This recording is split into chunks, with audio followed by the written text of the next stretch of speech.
Welcome to TET Online Tutorial, an initiative for competitive Sikkim, learning Sikkim, and leading Sikkim.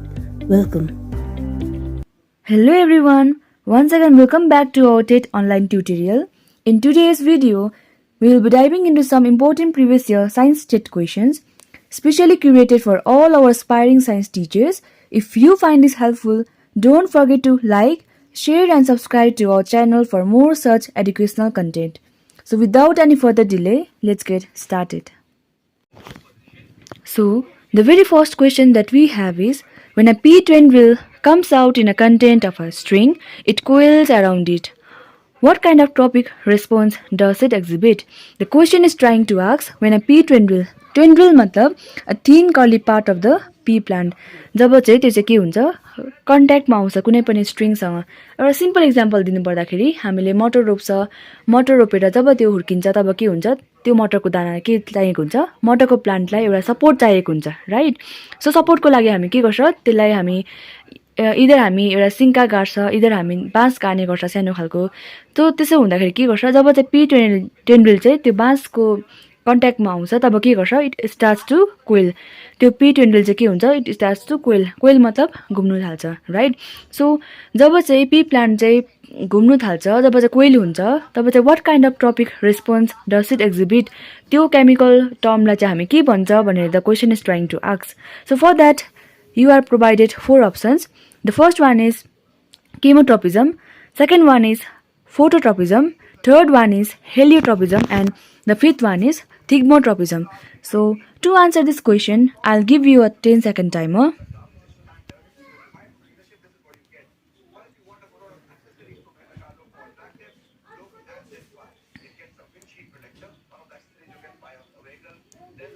Time's up.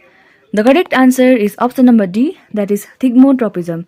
So the word thigmo itself means touch and tropism means growth movement in response to a stimulus. So यो केसमा के छ, a pea plant tendril coils around a string when it touches it. So this is a response to touch. The scientific word for a response to touch is known as thigmotropism. So अब अरू टर्म्सलाई हेऱ्यो भने chemotropism भनेको चाहिँ it is a response to chemicals, which is not the correct answer. And phototropism भनेको पनि it is the response towards light, त्यो पनि एउटा करेक्ट आन्सर होइन. एन्ड हेलियोट्रोपिजमलाई हेऱ्यो भने it means the response of plant or a movement of plant towards sun's direction. So यो पनि करेक्ट आन्सर होइन. एन्ड द लास्टमा छ हाम्रो thigmotropism. So the term thigmotropism भनेको नै के रहेछ, it is response to touch. कुनै पनि जब चाहिँ कुनै पनि एउटा प्लान्ट चाहिँ कुनै पनि अब्जेक्टसँग टचमा आउँदछ भने चाहिँ हामी यो टर्मलाई हामी के भन्ने गर्छ, थिग्मोट्रोपिजम भन्ने गर्छ. So I have also provided you the definition of thigmotropism. मैले तपाईहरुलाई यहाँनिर एउटा डायग्राम पनि इन्सर्ट गरेको छु. So if you want to see तपाईहरुले यसलाई पज गरेर पनि हेर्न सक्नुहुन्छ.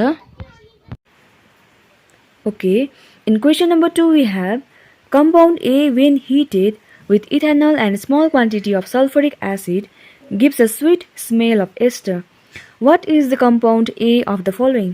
So this question describes a chemical reaction where compound A चाहिँ unknown छ and ethanol which is CH3CH2OH and a small concentrated sulfuric acid that is H2SO4 and these act as catalyst. So as a result it produces a sweet smelling ester. So अब यहाँ क्वेसनले के सोध्दैछ भन्दाखेरि यो चारवटा दिएको अप्सनमा चाहिँ which of the following is most likely compound A that reacts with ethanol in presence of sulfuric acid to give a sweet smelling ester. So यो चारवटा दिएको अप्सनमा चाहिँ कुन चाहिँ कम्पाउन्ड ए हो द्याट रियाक्ट्स विथ इथेनल भनेर चाहिँ क्वेसनले सोधिरहेको छ. So there are 4 options provided below. Option A CH3COOH that is also known as acetic acid. Option number B CH3CHO, त्यसलाई हामी एसिटल्डिहाइड भन्छ. Option number C we have CH3CH2OH which one is ethanol. And option number D we have CH3OH which is methanol. So you have 10 seconds to answer this question.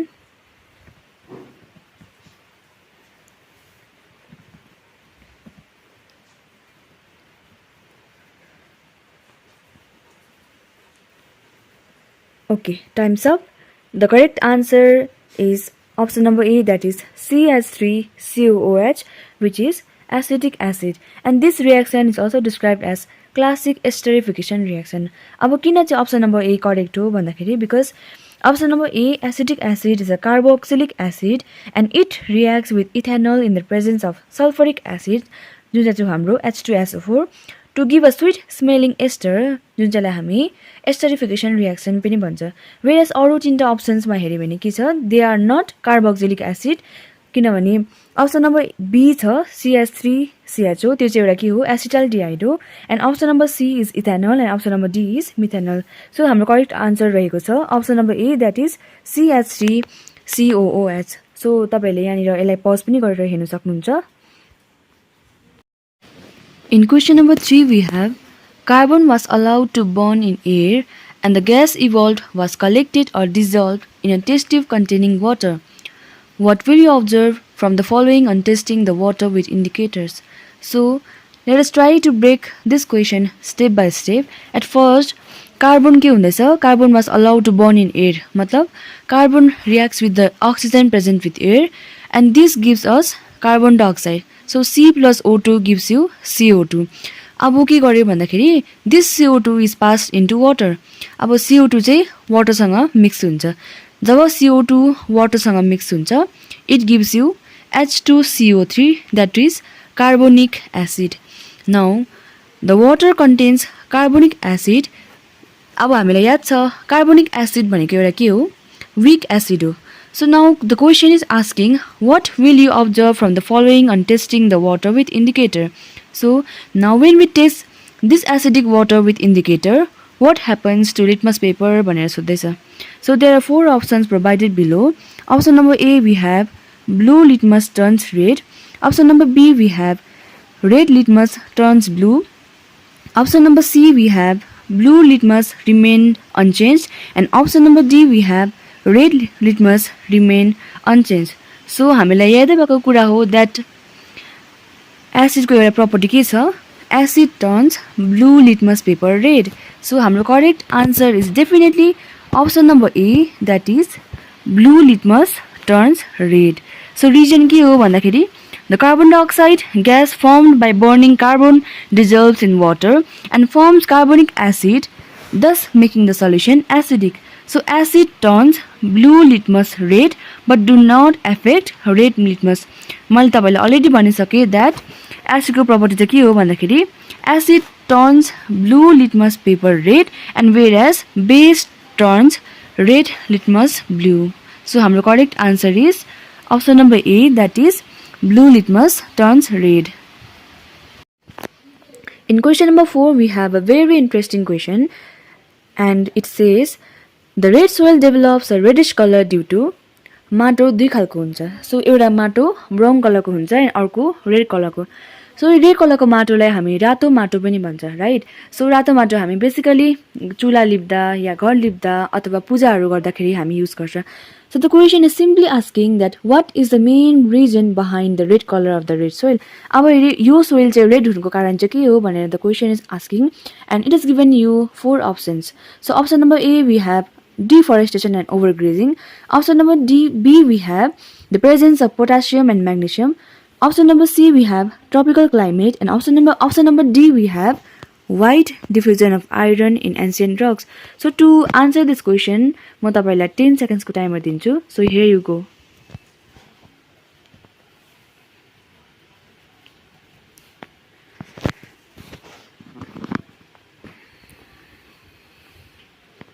Okay, time's up. The correct answer is option number D, that is wide diffusion of iron in ancient rocks. अब reason लाई अलिकति बुझ्न try गरौँ हामी. किन भन्दाखेरि red soil looks red mainly because it contains a lot of iron. Iron त हामीलाई याद छ, right? Fe. र जब यो iron Fe it reacts with oxygen or air, it forms iron oxide and this iron oxide gives soil a reddish color just like rust. एउटा simple example दिनु पर्दाखेरि I'll give you an example of nail.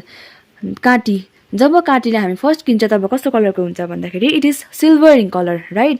And जब चाहिँ हामी यो काटीलाई चाहिँ एयरमा expose गर्छ and when it reacts with oxygen के हुन्छ, it rust, खिया पर्छ due to oxidation reaction and this turns the silver colored nail into red color. So अब यहाँ पनि के भइरहेको छ भन्दाखेरि जब हामी यो सोइल चाहिँ के हुन्छ, it जब चाहिँ आइरन चाहिँ अक्सिजनसँग रियाक्ट हुन्छ it forms iron oxide which gives soil a reddish colour just like rust. So the correct answer is option number D, that is wide diffusion of iron in ancient rocks. So अरू अप्सन्सलाई हेऱ्यो भने के छ, deforestation and overgrazing. Okay, deforestation र ओभरग्रेजिङले soil erosion cause गर्छ तर कहिले पनि सोइललाई रेड कलर चाहिँ बनाउँदैन. सो यो पनि एउटा करेक्ट आन्सर भएन. एन्ड बीमा छ the presence of potassium and magnesium. यस सोइलमा पोटासियम र म्याग्नेसियम हुन्छ अन्त त्यसले गर्दाखेरि प्लान्ट्सहरूलाई क्रप्सहरूलाई ग्रो गर्नुमा हेल्प गर्छ but it does not change the colour. And tropical climate हेऱ्यो भने ट्रपिकल क्लाइमेट चाहिँ के हुन्छ, climate does not cause red colour. So लास्टमा उब्रियो हाम्रो wide diffusion of iron in ancient rock. So iron चाहिँ मेन रिजन रहेछ due to which the red soil develops a reddish color. So I would like to highlight a very important thing that we are really close to 300 subscribers, which is a very good news for all of us. And also our TET online tutorial has officially launched BH crash course and the classes will start from 6th of August. So interested aspirants can register now a DM and the given WhatsApp number. In question number 5 we have, which of the following device is not based on the phenomenon of electromagnetic induction, which includes AC generator, electric geyser, dynamo, and transformer? So we are being asked to find that one device that does not depend on the process called electromagnetic induction. So अब यो क्वेसनलाई solve गर्नुभन्दा अगाडि अलिकति हामी electromagnetic induction भनेको के हो भनेर बुझौँ. So it is the process of producing electricity when a magnetic field is changing. So there are 4 options provided below, right? So यो चारवटा अप्सनमा चाहिँ कुन चाहिँ अप्सन चाहिँ करेक्ट हो एन्ड कुन चाहिँ अप्सन चाहिँ it is not based on the phenomenon of electromagnetic भनेर it is asking. So I will give you 10 seconds to answer this question.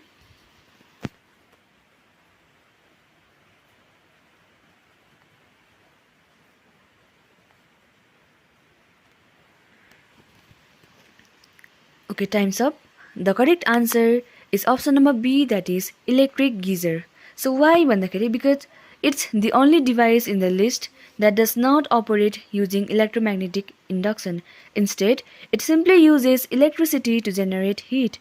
So अरु जति पनि अप्सन दिएको छ it includes electromagnetic induction, whereas electric geyser it uses heating effect of current. अन्त यसले चाहिँ यो इलेक्ट्रिक गिजरले चाहिँ इलेक्ट्रोम्याग्नेटिक इन्डक्सनलाई चाहिँ युज गर्दैन. So the correct answer is option number B, that is electric geyser. In question number 6 we have a science teacher while teaching law of motion tries to prove a universal law by showing that if it is true in a particular case, it should also be true in other similar cases. To teach this concept, which of the following method the teacher need to adopt? So the question is asking that a science teacher while teaching law of motion tries to prove a universal law by showing that if it is true in a particular case, it should also be true in other similar cases. So म यो क्वेसनको तपाईलाई अलिकति hint पनि दिन्छु that the teacher is going from specific example to a general rule. So अब यो क्वेसनमा के सोधेको छ भन्दाखेरि चाहिँ which teaching method is being used by the teacher? So there are 4 options provided below. So the methods given below are option number A we have inductive method, option number B we have deductive method, option number C we have lecture cum demonstration method, and option number D we have discussion method. So to answer this question, I'll give you a 10 seconds timer.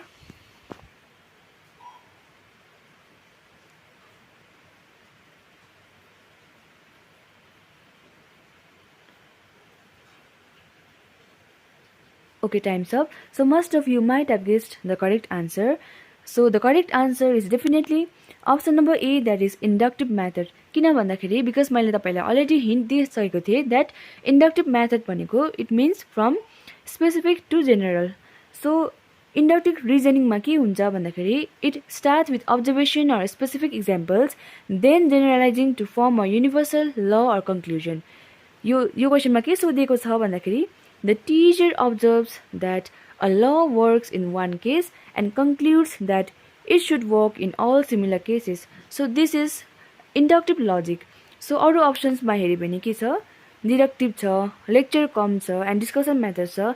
So यो चाहिँ के हुन्छ, it does not go from specific to general, whereas हामीले इन्डक्टिभलाई हेऱ्यो भने चाहिँ it involves going from specific to general. So हाम्रो correct answer is definitely option number A, that is deductive method.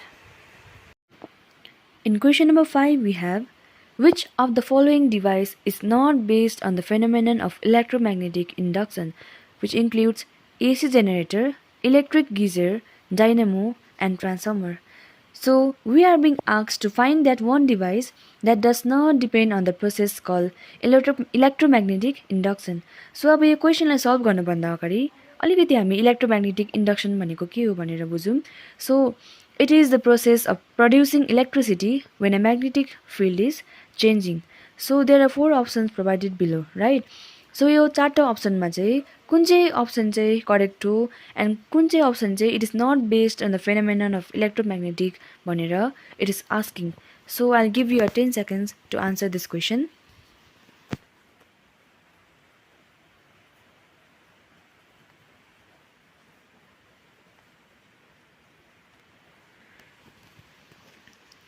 Okay, time's up. The correct answer is option number B, that is electric geyser. So why भन्दाखेरि because it's the only device in the list that does not operate using electromagnetic induction. Instead, it simply uses electricity to generate heat. So अरु जति पनि option दिएको छ it includes electromagnetic induction, whereas electric geyser it uses heating effect of current. अन्त यसले चाहिँ यो electric गिजरले चाहिँ इलेक्ट्रोम्याग्नेटिक इन्डक्सनलाई चाहिँ युज गर्दैन. So the correct answer is option number B, that is electric geyser. In question number 7 we have, while teaching the concept of evaporation, which of the following is an example of a question assessing divergent thinking among children on the topic? So यो क्वेसनलाई solve गर्नुभन्दा अगाडि let us try to understand what is divergent thinking. So it is an open-ended thinking and it is not limited to one correct response. So एउटै answer मात्रै correct हुन्छ भनेर चाहिँ it is not restricted, किनभने नानीहरूको धेरैवटा answers धेरैवटा opinions हुन्छ. So it also helps children to explore, predict and generate new ideas. So there are 4 options provided below. Option number A we have, what will happen if there is no water cycle? Option number B we have, list the steps in a sequence of the water cycle. Option number C we have, draw and label the water cycle. And D we have, write the 5 merits of water cycle. So to answer this question, I'll give you a 10 seconds timer.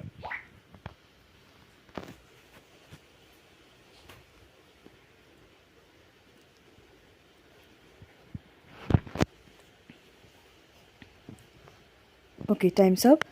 The correct answer is option number A, that is what will happen if there is no water cycle.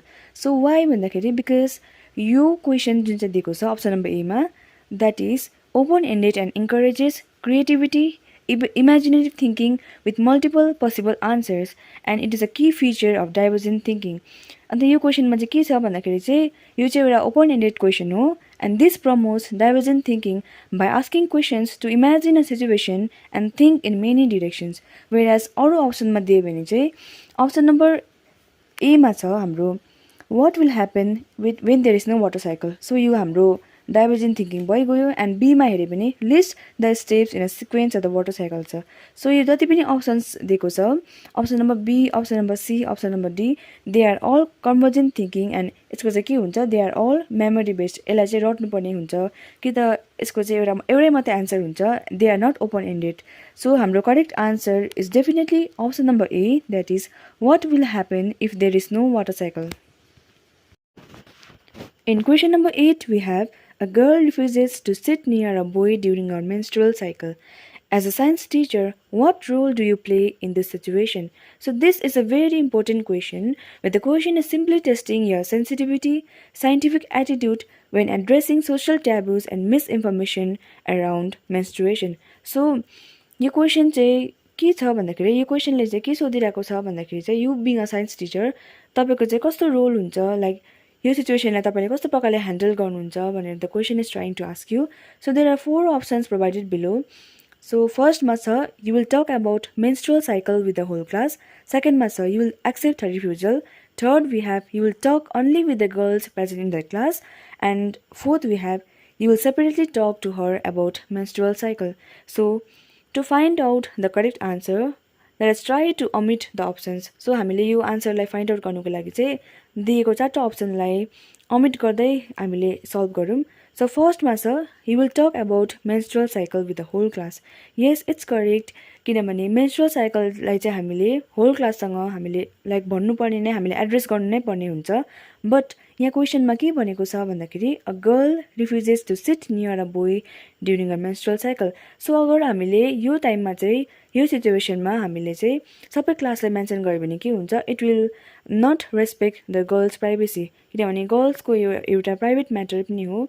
So हामीले अहिले नै यसरी whole क्लासले भन्यो भने it will ruin her privacy. किनभने बादमा पनि हामीले लाइक यो एउटा जेन्डर सेन्सिटिभ सेसन हामीले राख्दा हुन्छ. बट अब अहिले नै हामीले यो गऱ्यो भने चाहिँ के हुन्छ, it will ruin the girls privacy. So this is also not the correct answer. अब यो अप्सनलाई पनि हामी यहीँ ओमिट गरिदिउँ.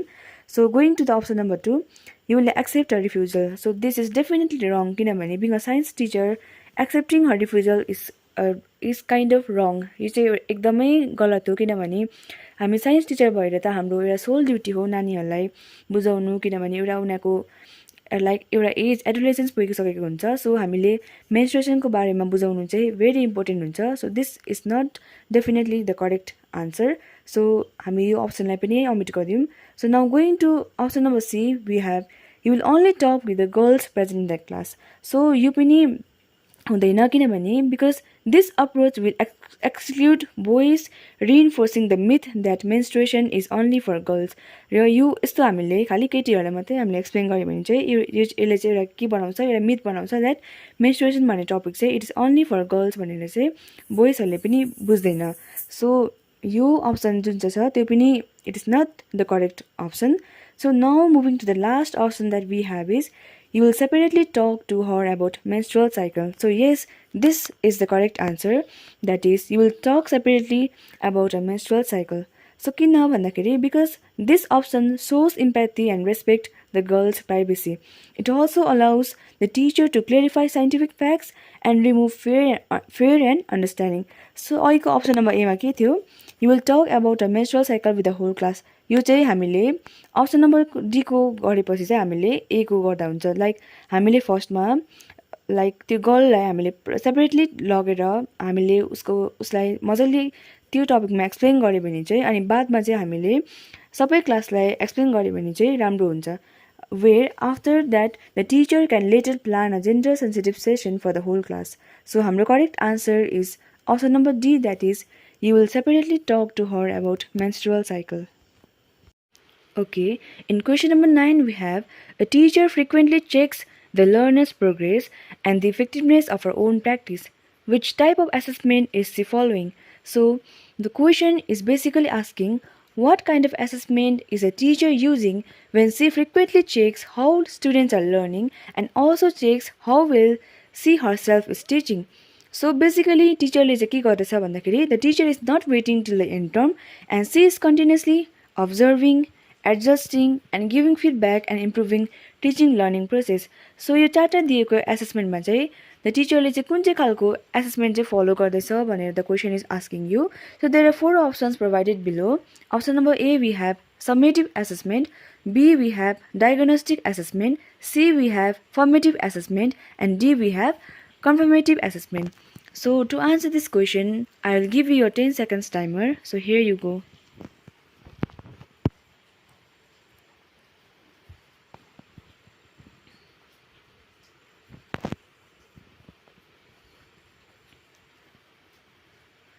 Okay, time's up. The correct answer is option number C, that is formative assessment. So किन formative assessment भन्दाखेरि because the teacher is not waiting till the end term and teacher is regularly checking students' progress reflecting on her teaching. जुन चाहिँ it is which is the purpose of formative assessment. किनभने formative assessment भनेको नै it is done जुन चाहिँ हामीले exam भन्दा अगाडि नै गर्छ. जस्तै नानीहरूले कतिको प्रोग्रेस गर्दैछ भनेर हामीले अगाडि नै हेर्छ. Whereas हामीले summative assessment लाई हेर्यो भने चाहिँ it is done during the end of the examination. जस्तै फाइनल एक्जाममा त्यो गरिने गर्छ. र अब अर्को के छ हाम्रो diagnostic assessment छ. So diagnostic assessment also it is done before instruction begins. So यो पनि एउटा करेक्ट आन्सर हैन.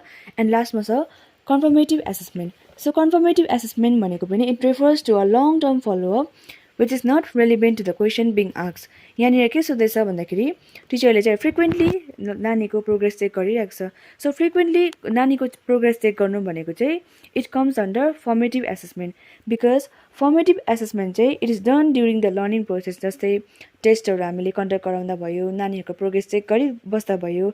So the correct answer is formative assessment. So here I provided you the difference between diagnostic before learning, formative during learning and summative after learning, which you can pause and see. तपाईहरुले यो terms लाई हेर्नुको लागि तपाईहरुले pause गरेर पनि हेर्न सक्नुहुन्छ. And the last question that we have is which of the following criteria is incorrect for science curriculum? So यो चारटा दिएको क्राइटेरियामा चाहिँ कुन चाहिँ option चाहिँ incorrect छ for science curriculum भनेर the question is trying to ask. So first option is the content and pedagogy should be age appropriate. The second criteria that we have is the curriculum should promote the value of honesty. Third ma cha the curriculum should engage the learners, and the fourth ma cha the curriculum should be complex to increase the quality. So this will be a homework, and in case if you have any queries or doubt regarding the question that I have discussed today, please do comment down or तपाईले मुनि दिएको WhatsApp नम्बरमा पनि तपाईले like text गर्नु सक्नुहुन्छ. Don't forget to like, share and subscribe to our channel. Your support keeps us going. See you in the next video.